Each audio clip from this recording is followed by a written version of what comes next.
the narcissist will take advantage of it. They smell it like blood in the water because they can sense that you won't call them out and you won't leave them, which gives them the upper hand and the dominance and power that they value so much in their relationships.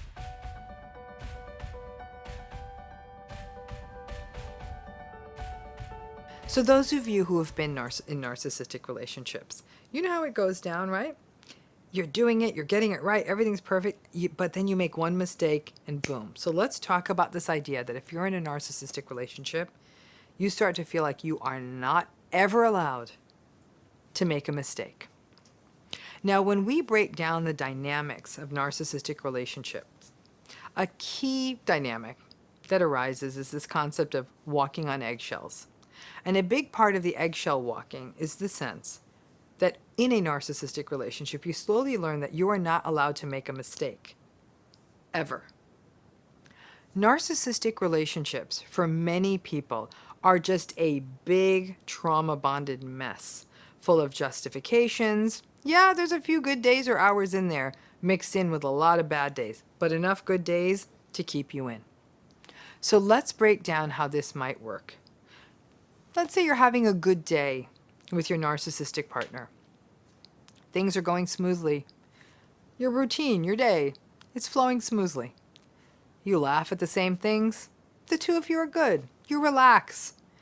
And then you just make a passing comment. Maybe you'd say, hey, I don't love these new garage shelves and how we're using them. Maybe we could figure those out later today since we have the time. Not a good idea, because then the darkness descends. You may even notice it as a physically noticeable change in their face. Their shame sensitivity gets activated. After all, it was they who picked out those shelves and organized them. You kept your mouth shut for months about the shelves because it was never the right moment. It was too eggshelly. But the two of you were having a good day and you relaxed and you figured you could just bring it up in a nice way. From there on starts a gaslighted, word salad, rage-filled, critical tirade. You'll get something like, oh yeah, sure, you're the authority. You can't even keep your damn purse in order. And exactly what genius idea would you have for these shelves? You know what? You're so right. I'm just so stupid that I can't buy or organize a shelf. Yep, I just run a major company. So why would I be able to organize a garage? But frankly, shelves and garages, that may be more at your pay grade. So have at it and expect nothing from me. Yikes, right? Then, as too often as the person in a narcissistic relationship does, just like when you try to keep water in your hands, you frantically reach back in the conversation. No, I love the shelves. The shelves are great. I didn't mean anything about that. No, you do so much. No, I get it. I know it was a lot of work to go to the store. I had no right to criticize you. Gosh, we're having such a good day. Can we pretend we didn't talk about these shelves? Like, this doesn't matter.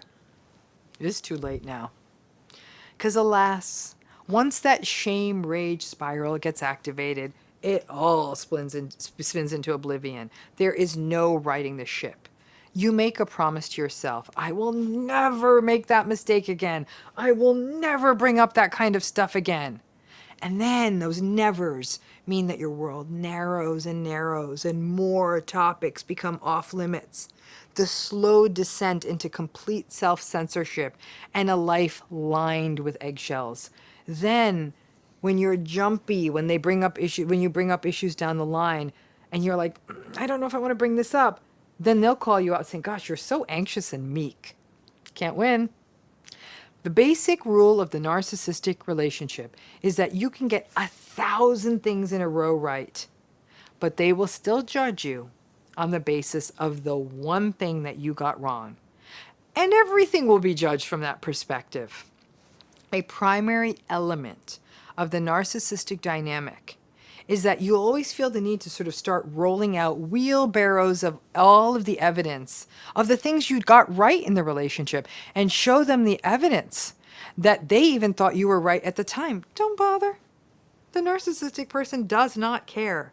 They are simply looking for a fight, a place to relieve tension, to prop themselves up by diminishing you or to avenge their shame. No amount of evidence is going to turn that around, so you might as well save the time. Where this dynamic is particularly tragic is for children. Children are shattered when they can go from right to wrong so quickly. And kids make mistakes, it's what kids do.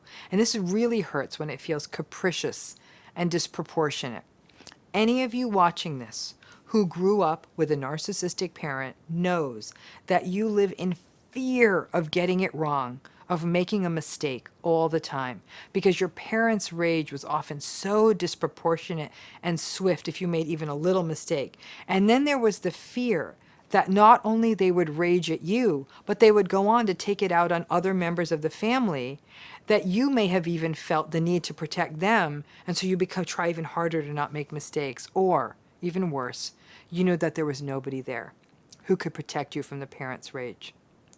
With a child, the sequence might be that knowing that the controlling narcissistic parent, for example, couldn't bear a mess or anything out of order or routine in their house.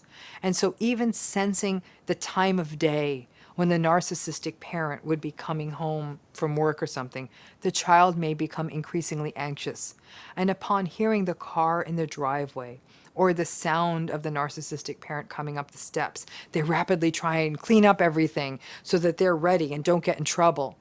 And yet sometimes, because a child is a child, perhaps one thing would be left out. And then the narcissistic parent would come in and pounce. That child who worked so hard to clean up learns that one mistake means rejection. And for this reason, patterns such as perfectionism and almost obsessive compulsive types of patterns like double and triple and quadruple checking are not uncommon for survivors of narcissistic abuse in the family of origin, because that attempt at perfectionism or getting it just right was a survival mechanism, an attempt to not make the mistake, the little mistake that would damn you and result in rejection and rage. The narcissistic style is very tunnel visioned, as a personality style goes. Narcissistic people only see what is relevant to them, what is useful to them, and what is good for them. So if on a given day you are good or interesting or relevant to them, then they may seem like they need you or like you or might even be enjoying you. It's not about you. It's by some lucky coincidence that you lined up with what they needed or wanted that day. Maybe they liked your narcissistic supply that day. Maybe you are doing something that they need. But their tunnel vision means that anything that is experienced as an inconvenience or an aggravation or a violation of their worldview or order is met with rage and disappointment and cruelty. Your mistakes get judged harshly because they're inconvenient for them. The tunnel vision means that they cannot see people wholly and they cannot see people fully because they're not noticing the whole you. Instead, they see you as a series of separate things, as separate functions, almost like separate photographs, rather than a long continuous streaming video. And because they can't see you wholly and fully, they can't see all the good things about you and balance it against some of the mistakes you make sometimes, and you just become a series of behaviors rather than seeing all of you. And if they don't like some of those behaviors or things you do or say, then they explode. The narcissistic lack of capacity for intimacy means that they view people as objects that exist for their needs, and they don't make allowance for humanity and mistakes. That's not possible for people who are not capable of intimacy. They don't see people with that level of depth. To feel like you cannot make a mistake, and if you do, you lose their love or regard, is an impossible way to live.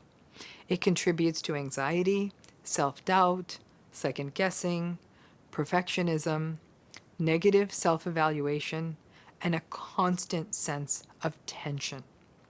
You obsess over your words and actions so you can avoid making those mistakes. And you start to live in fear, even on the good days.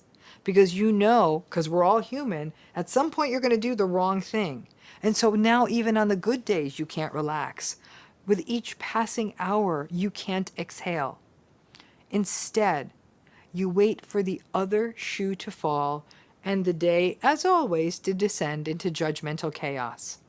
And what sets the narcissistic person off may vary across people and situations, etc. You may notice that a friend can make a certain kind of a joke with them and they don't even react. They may even laugh. But if you make the same kind of joke, they explode. You are just a different source of supply to them. Everyone is. And if you attempt to point out that difference in their reaction to the same joke twice, guess what you're going to get? Yep, rage. We are humans. We make mistakes on an hour-by-hour basis. And to hold yourself to a standard of inhuman perfection just to keep a relationship going is not going to work. It fosters the dissonance and the trauma bonds too. On a good day, you might get the data to justify the relationship, and then when your mistake results in things going south, then you blame yourself because you're like, well, it's not going well because I made a mistake. We all make mistakes. It's what makes us us. When we love people, we love their mistakes too. And even more angering is if the narcissistic person makes a mistake and you call them out, then you're the one who's being petty. Hypocrisy is the prevailing climate of the narcissistic relationship.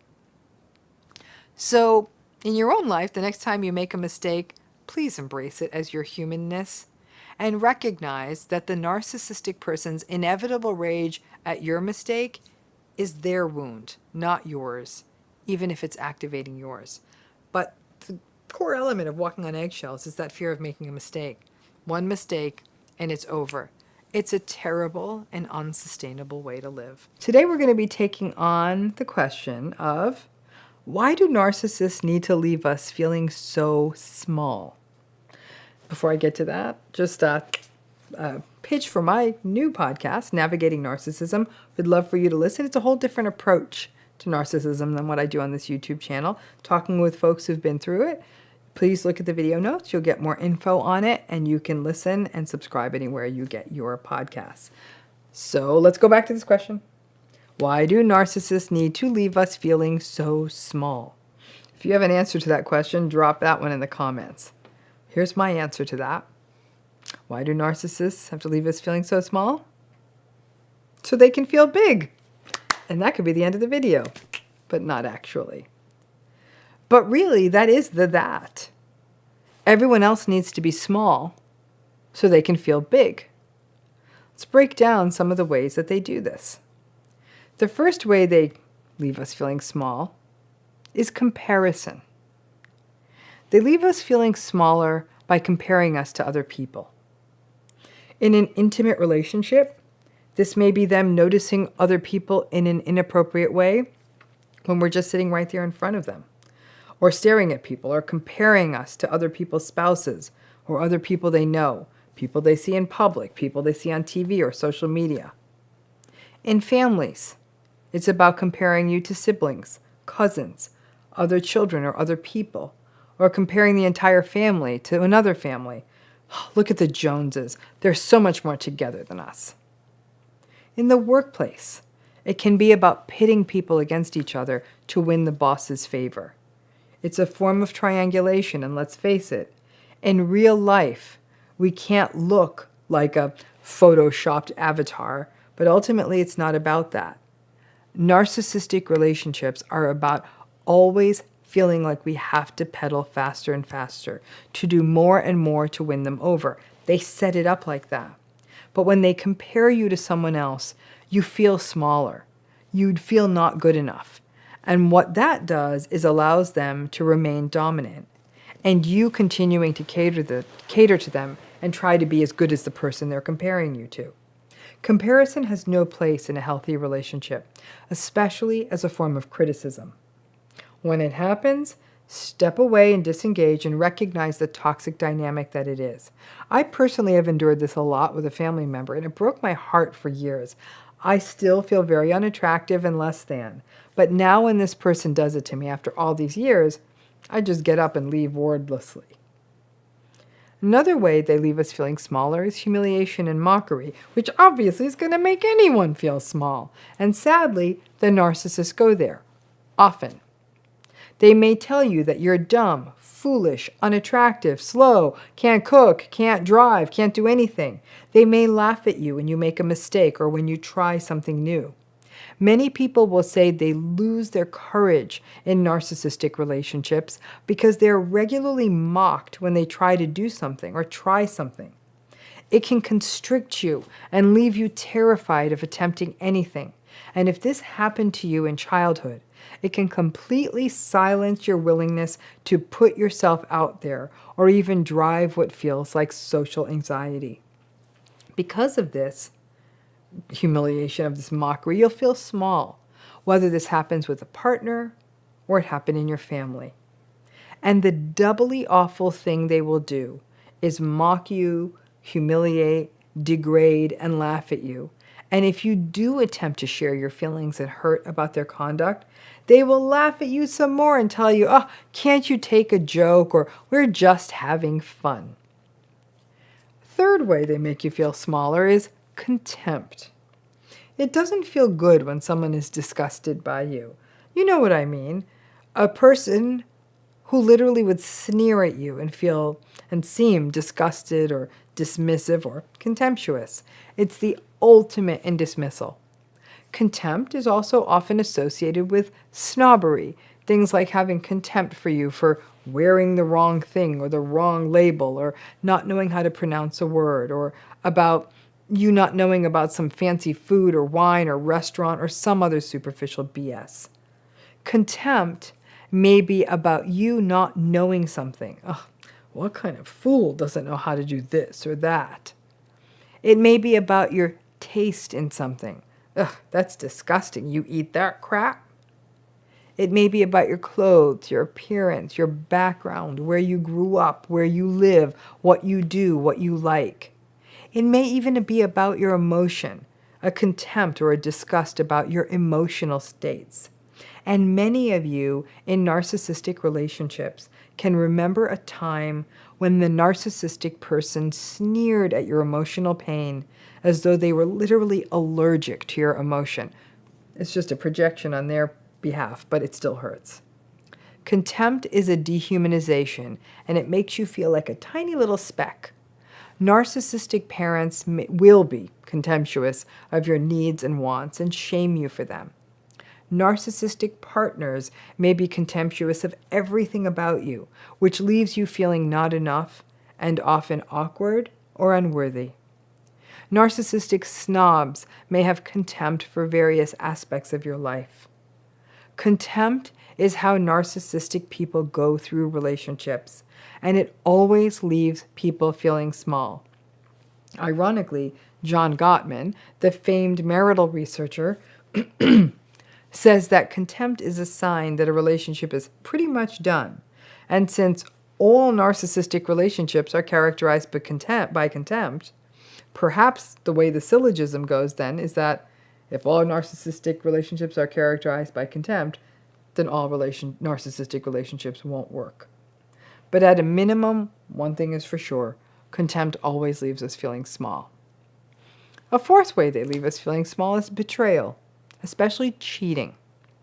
The reason betrayal, particularly in an intimate relationship in the form of cheating, feels so awful is because it communicates to us that we were not worthy of being cherished or protected. Narcissistic people cheat because they are careless, unempathic, entitled, dysregulated, and egocentric. All of that has nothing to do with you. However, if you have ever been cheated on, it leaves you feeling so small. And every person who has ever been cheated on always wonders, what was it about that other person that was better than me? If we expand this beyond just infidelity to other forms of betrayal, financial betrayal, professional betrayal, we again feel small because of the devaluation. But the infidelity, that's the betrayal that cuts us, because we feel like we're so small, like we're not worthy. And while we're in it, it's hard to remember that they cheat because they are insecure, small, and sad people. And instead, their cheating, which allows them to feel bigger, leaves us feeling shrunken. A fifth way they make us feel smaller is mistreating us in front of other people. This takes the humiliation and triangulation and mixes it all up a bit. When the narcissistic person insults you or mocks you in front of other people, it feels awful. A parent doing this to you in front of your friends or their friends or other family shrinks you, especially if it has been happening since childhood. It can make social situations feel so anxiety-provoking. To have a partner do this feels degrading, and you can see it may make other people around you uncomfortable. And sadly, so many survivors, instead of seeing this as the narcissist being an awful person, instead they internalize the shame and the self-blame. But to be mistreated and humiliated in front of other people almost always makes us feel shrunken and small. But all of these things are a way for the narcissistic person to be dominant, to show their so-called strength to the world, because they themselves feel so small. So what do? They shrink everyone else so they can feel secure. That said, all of this leaves us feeling small, and it is for this reason that understanding narcissism is so important. When you understand their psychology, you have a fighting chance at housing the smallness back inside of them. That is easier said than done, because these relationships may have left us feeling small, since we actually were little small people. The loss of identity and instinct means that we cannot see the gradual shrinking process that a narcissistic relationship is. We look up one day and we feel so small, and that smallness tracks us everywhere we go. We stop exerting ourselves. We stop advocating for ourselves. We stop believing we deserve to even have our basic needs met. Maybe this video is more of a how do they leave us feeling so small, but how, why, that doesn't matter as much as the fact that they do. And it's time that you started taking up the space in the world that you deserve and live at your full height. Let's face it, probably one of the main fallouts of being in a relationship with a narcissist is feeling like we're not enough. I have heard that so many thousands of times. And in the majority of cases, it's from people who either grew up with a narcissistic parent or are currently or in the past have been in a narcissistic relationship. So I'm going to share with you, and this was really culling over my notes and things I've worked on over the years, the 10 reasons why we feel, well, a narcissistic relationship leaves us feeling like we're not enough. And if you have more than 10, please add them to the comments. If you're new to this channel, please subscribe and join us. So let's talk about this. Why, the 10 reasons why we feel like a relationship with a narcissist leaves us feeling like we're not enough. Because really, I am not enough is the mantra of the survivor of narcissistic abuse. You say it all the time or you feel it all the time. So let's break down the 10 reasons why this happens in a narcissistic relationship. Reason number 1, they tell you you're not enough. We might as well get the simplest reason out of the way first, right? They may literally say to you things that are as awful as, I could do better than you, or other people's children do so much more for their parent than you do, or things like, why can't you make more money? So whatever little tiny bit of frontal lobe chip or big piece of frontal lobe inhibition they're missing, they just say, narcissists just say what they want. And because of their lack of empathy, they actually don't care how much those statements hurt you. Reason number 2, you feel like you're not enough in a narcissistic relationship, they regularly compare you to other people. These comparisons can be subtle or just in your face. They may literally compare your appearance or your accomplishments or your behavior or so anything about you to somebody else. This is the parent who pits the kids against each other. this scapegoat, knowing that they were never going to measure up against the golden child. And the parents sort of set this up as some sort of sibling cage fight. Narcissists triangulate in the workplace. They basically tell you that you aren't as good at something as someone else, which puts you, obviously, in a very diminished position, which is great. It's all the better to control you. And obviously, if you're in a relationship, they'll often say, well, such and such's wife does so much more than you do. Number 3, they gaslight you. When we are gaslighted, we go to a place of assuming we are the ones that are wrong. We are the ones that are mentally ill. Maybe we ourselves are narcissistic, forgetful, losing our memory, paranoid. When this happens enough, when we're gaslighted enough, we find ourselves in a really destabilized position because we doubt ourselves and we become confused. And in that state, we believe that we're lacking something, and obviously that we're not enough. In fact, if we're gaslighted enough, we feel like, I'm so lucky that this person wants to be with me, because who would want to be with someone who's as confused and crazy as I am? Number 4 reason we feel not enough in these relationships. Narcissists only pay attention to you when it's convenient for them.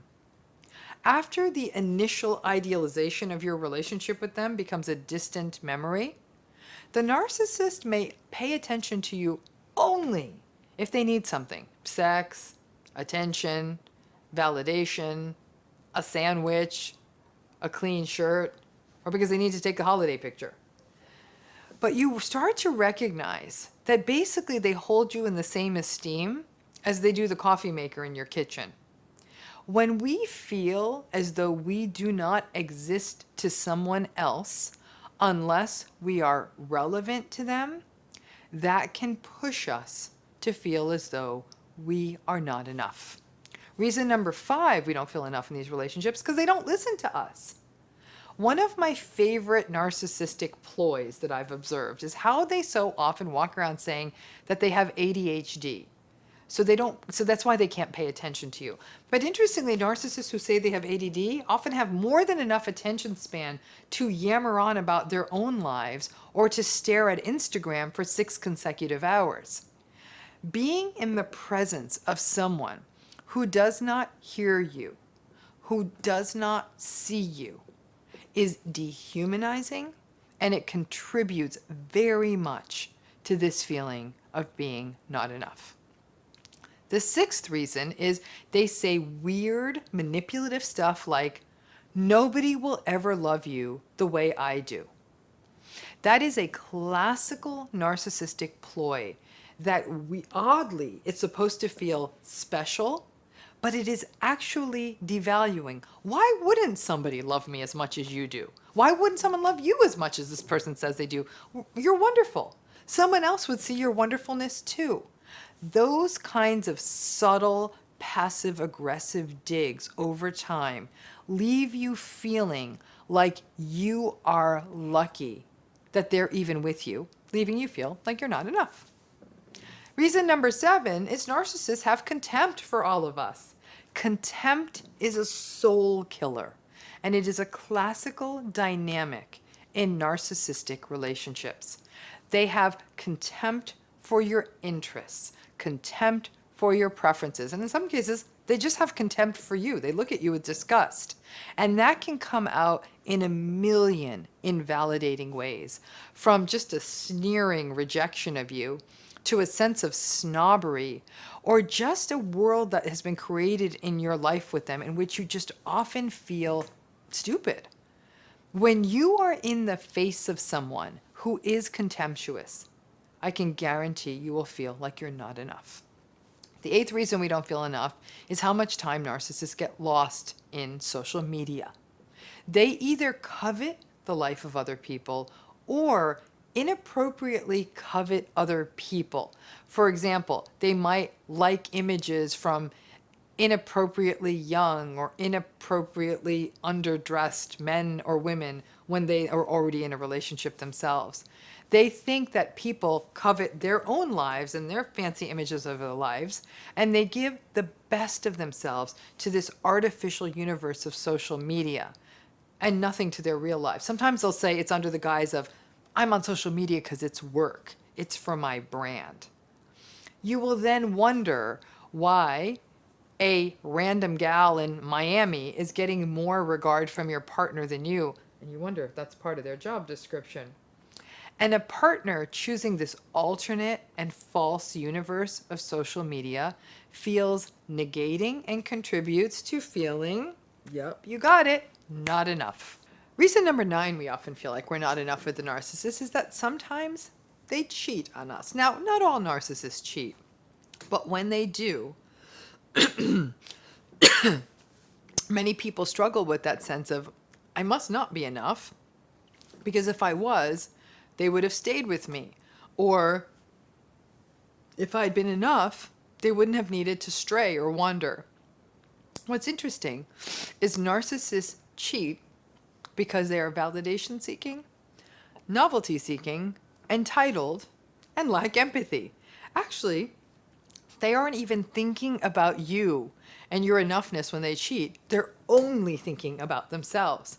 But it's a common refrain I hear from people who have endured narcissistic relationships.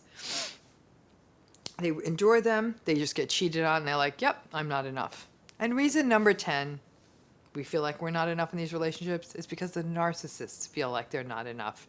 And that right there is the core issue. In some ways, what they are doing, in most ways, is what they're doing, is projecting their sense of being not enough, that unresolved sense for them, and they project it on everyone around them. The narcissist's insecurity is buried deep, deep inside, and they are not in touch with it. Never, ever, ever, ever tell a narcissist that they are insecure. They will bite your hand off faster than a lion could. But their unresolved, undetected insecurity and their internal sense of not enoughness is consistently projected on other people. Sadly, so many of us internalize it when we're in the presence of a narcissist, but it's their stuff. Let them hold on to it.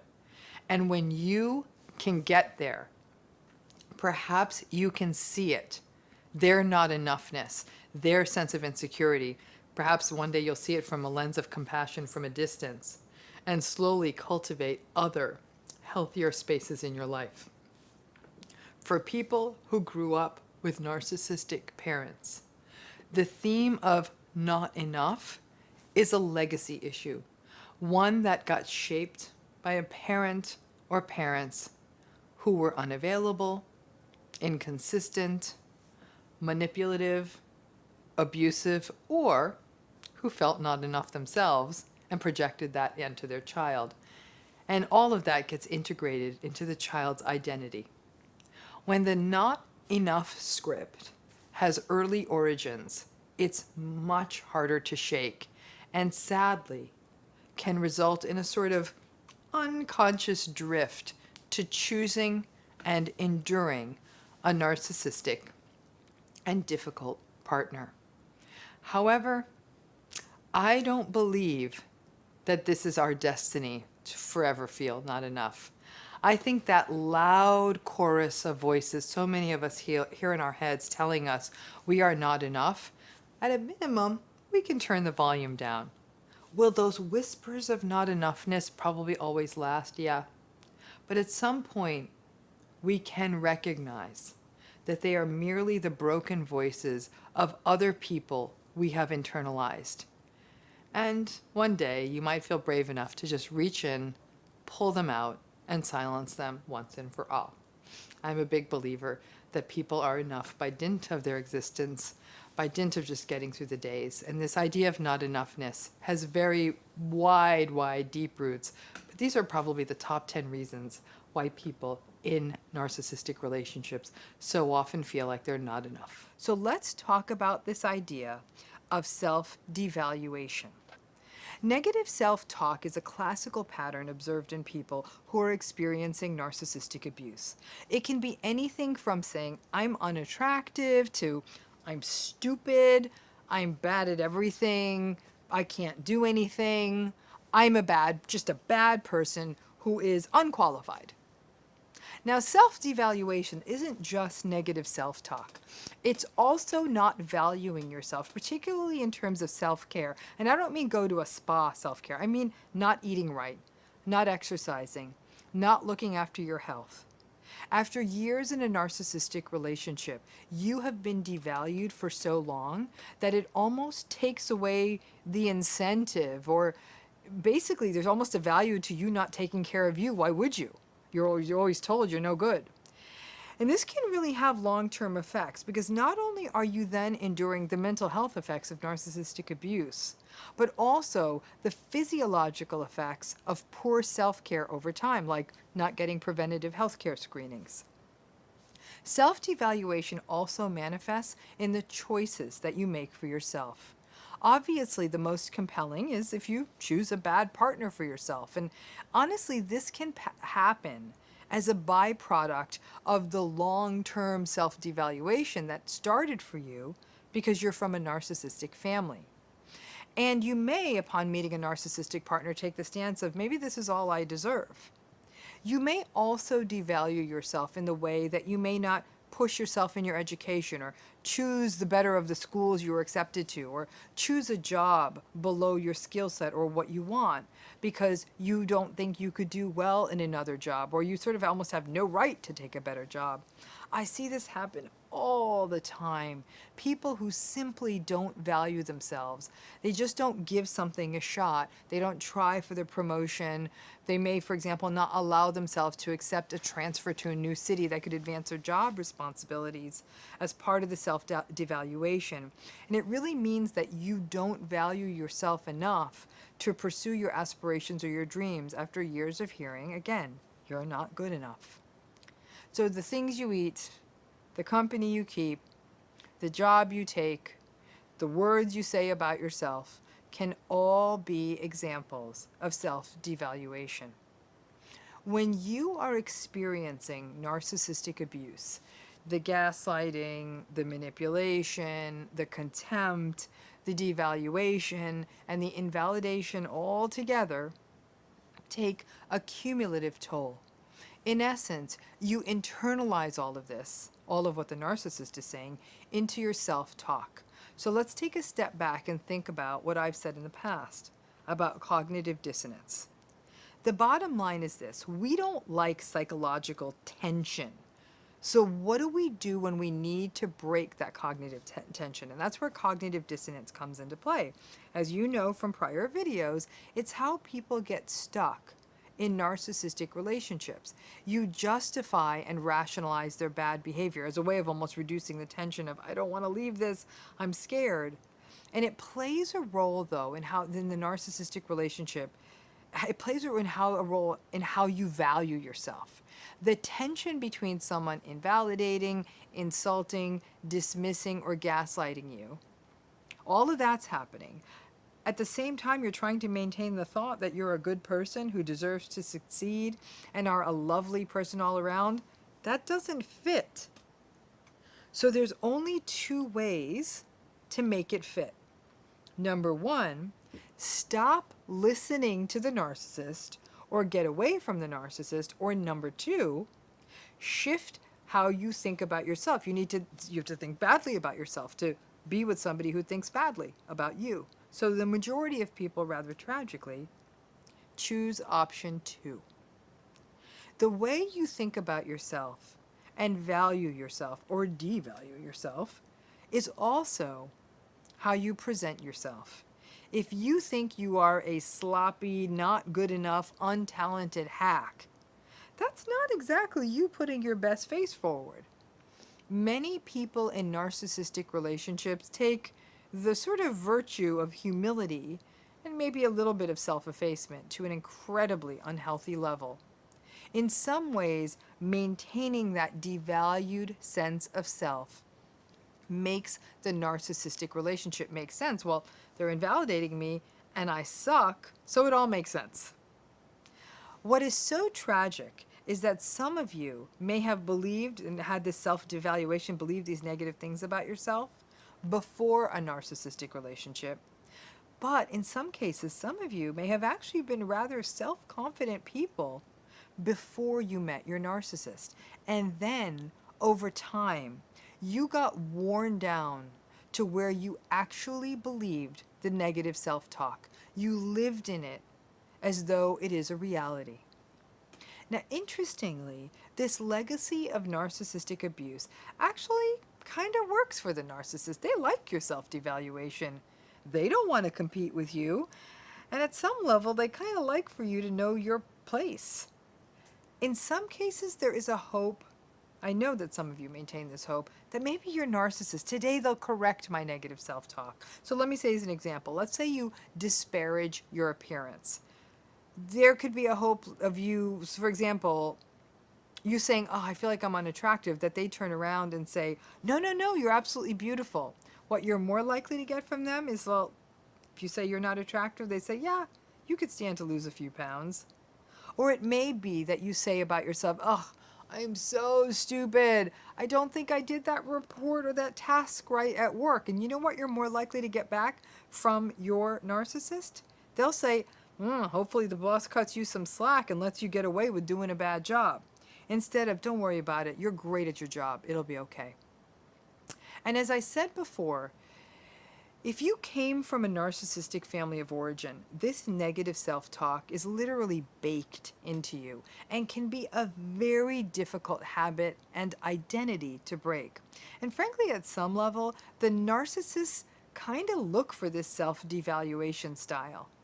You may be experiencing and manifesting self-devaluation as a function of the narcissistic abuse you're stuck in, but before long, the narcissist will take advantage of it. They smell it like blood in the water because they can sense that you won't call them out and you won't leave them, which gives them the upper hand and the dominance and power that they value so much in their relationships. So what do? Number one, I know you're getting tired of hearing this one, but I'm going to lead with therapy this time. Therapy is a place to do the work of identity, self-concept, and learning new ways of talking to yourself about yourself. These are often long-standing patterns. Secondly, please try and spend some time with people who do see the good in you, those who validate and value you. Just a little of that can at least be an antidote to the self-devaluation that arises out of a narcissistic relationship. And also spend time doing things you enjoy and are good at, since that can also enhance your sense of self. Third, I want you to reflect on those good things in you. And I know that's going to be hard because you're mired in this self-devaluation. It's going to be really tough, but make a list if you have to. You've got these good things you're good at. You do. Find them. Fourth, I want you to learn to correct yourself. It's almost reflexive to fall into a pattern of self-devaluation, especially if you're currently in a narcissistic relationship or have been in lifelong narcissistic relationships. Catch yourself when you say that, oh God, I'm so fat, and say no, an out loud no. This can take a while to get used to doing, and even if you only get it right sometimes, it's worth doing. More often than not, you're not going to catch it, but get it sometimes. This pattern of self-devaluation is a terrible legacy of narcissistic abuse, and it's a tough one to fix, but it can happen. It just takes time and intention. I got this really fascinating email from somebody really lovely, somebody who was a survivor of narcissistic abuse, and I was reading it, and she'd written this absolutely beautiful sentence about surviving narcissistic abuse. It was really lovely. I asked her if I could use the quote, put it on Instagram or something, because I thought other people needed to hear it. But I told her it was up to her whether I used her name or not. And because she was trying to remain anonymous because of the narcissistic abuse, she said she reached out and said, you can, absolutely use it. But in the email, I was like, wow, you write so well. You're so thoughtful. It was amazing. Like, I get these amazing emails. And when I can respond, so many of you are saying amazing things. Comments on these videos, amazing. And she said, you know what's so interesting? I walk around this world thinking I'm absolutely nothing. It's all I think. And she's like, then I read your email. And she said, and something in me really, really changed, really changed. Because she said, don't hear that from anybody ever. I'm very isolated in this relationship. And she said, for at least a week, she said, I'm going to wait 1 week before I respond to her to let her know about the quote. Because I wanted to see if it would last. And she said it did. And it's interesting. I was actually speaking truth. She wrote a great email, and the things she wrote were amazing. But that kind of reaching out to a stranger, me, and me reading it and me responding to it was enough to actually kind of get her over a hump. And I think that that's where I want you to focus on. This doesn't have to be you getting together with your friends 6 days a week and having them say, you're so great. Sometimes it literally can be one contact, one conversation, and you internalize it and listen to it. Before long, your narcissist is going to criticize you again. But pushing back on self-devaluation really takes one validating kind word at a time. So, how many of you, let's drop this one in the comments because I'm real curious. How many of you, and assuming most of you are people who have gone through narcissistic abuse, though not all of you, how many of you have been called narcissistic? Just drop in the comments, like, yeah, me, yep, yeah. Okay, it happens all the time. You're like, maybe I am. So that's what we're going to take on today. And again, I'm going to ask you to subscribe to this channel if you're not already a part of it, because we're going to answer a really big question. Why is it that people who have been through narcissistic abuse so often wonder if they themselves are narcissistic? And like I said, if that's happened to you, or if you've been said that, somebody said to you, I think you're the one who's narcissistic, drop it in the comments. So now this issue is one that comes up a lot for survivors. A survivor has gone through some form of narcissistic relationship, and they wonder themselves if they themselves are the narcissist. Many, again, you're on this channel, you're watching this video, right? Many survivors go through such a deep dive. They read books, they go online, they watch channels like this and wonder, maybe I was the one who wasn't empathic enough. Maybe I'm being too hard on them. I do like social media. Maybe I need validation. Maybe I'm not doing a good job of seeing their point of view. You've done this, right? You're wondering. It's like, am I the problem, right? And all of this is the brainwashing experience that sadly is the narcissistic relationship. Now, one thing that I'm struck by is the number of people who are in relationships with narcissists, with a narcissistic partner or a family member or other family members, calling the non-narcissistic people out as being the narcissist, right? As Shakespeare once wrote, even the devil can cite scripture for his purpose. Well, so too can anyone take the lexicon of narcissism and apply it as a weapon to somebody else. And that happens quite often. I was recently talking with a colleague of mine who does this kind of work, and she also works with survivors of narcissistic abuse. And she was also observing this pattern. We were both getting asked this a lot, like, maybe I'm the narcissist. And she was observing it in her own clients. They were coming in, and it happens to anyone doing this work. They're coming in and labeling themselves as narcissistic. And what was unfortunate is that the deeper dive revealed them to have already been shattered by a narcissistic relationship. But they were full of empathy and compassion and patience. But these survivors were so gaslighted and so indoctrinated into the narcissistic relationship that they started to believe what the narcissist was telling them. It's like their resistance was so broken down, like, well, maybe they're right. Gaslighting is so insidious in that way. And it starts to expand into a person believing the narrative that the narcissist is selling them, including the narcissist telling them that they're narcissistic. Now, many people in narcissistic relationships obviously start to lose patience over time in these relationships, right? So if you're the one being narcissistically abused, like, I don't like this, and you start to have negative thoughts about your partner, for example. You're like, this isn't cool, like, this person isn't cool. Now, remember, narcissistic abuse for many people is a lifelong process, a process that starts in childhood and manifests in all kinds of relationships, the choices of adult intimate relationships, in adult work relationships, and in the ongoing family dynamic. And the cognitive dissonance that happens over a lifetime contributes to lifelong confusion about these relationships.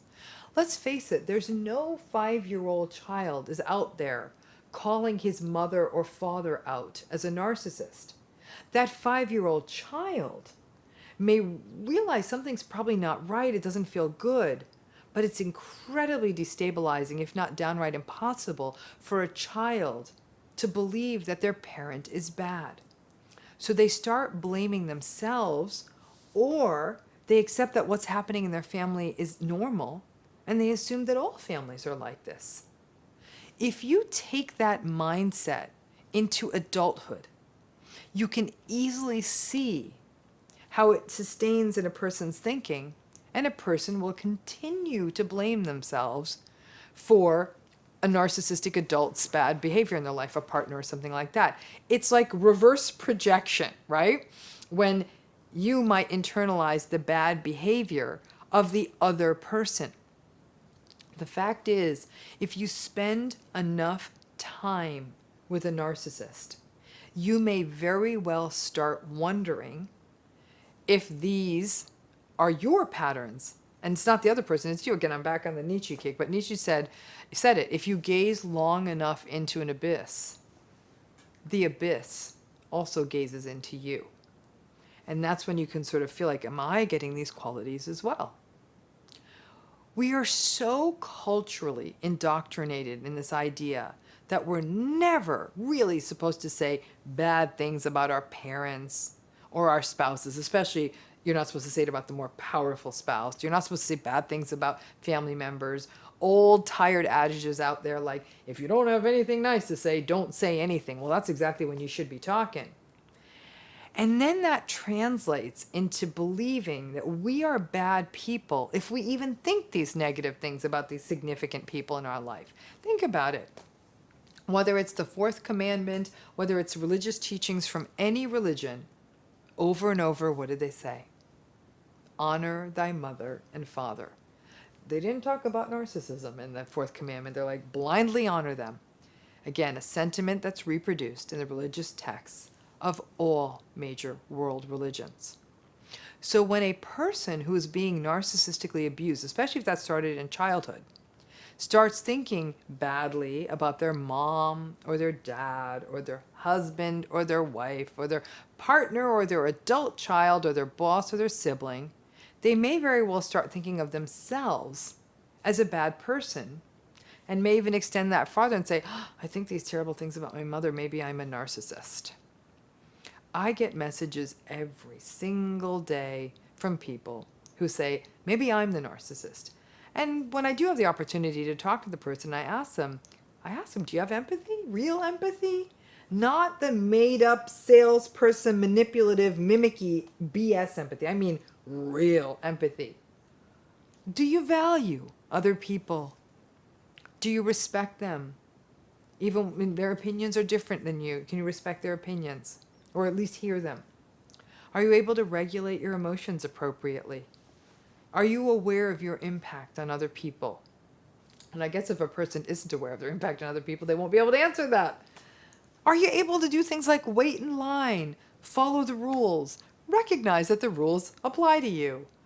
Are you contemptuous of other people and their needs? I hope not. You need to know you before you start calling yourself a narcissist, and then slowly come out of the haze of self-gaslighting and brainwashing that is a narcissistic relationship. Listen, I have to be open and honest. There are people out there who are in narcissistic relationships who are narcissistic themselves. So you got two narcissists in a relationship. One may be just sort of taking it harder than the other. It is what it is. That's why I'm saying that just because someone's in a narcissistically abusive relationship doesn't mean they can't also be a narcissist. Everyone has to do their own deep dive and be aware of how they function with others. But think about those questions that I asked you. Talk to a mental health practitioner.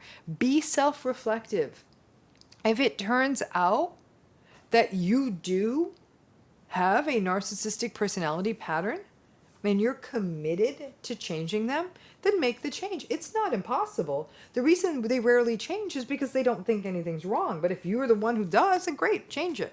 However, if those patterns don't fit you, if you're not narcissistic and it's an accusation being thrown at you by someone who is narcissistic, take a step back and think about it critically.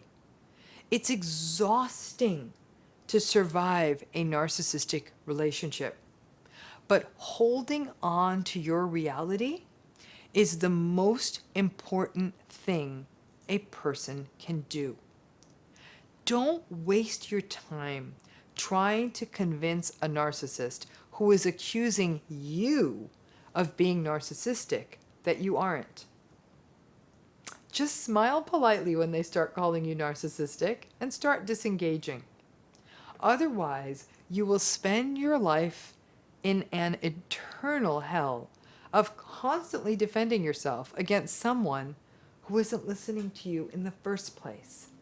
So I'm guessing for those of you watching, most of you I'm guessing are not narcissistic, some of you may be, but I'm guaranteeing you that any of you have encountered a narcissist, especially in a close, intimate relationship, has been called narcissistic at least once.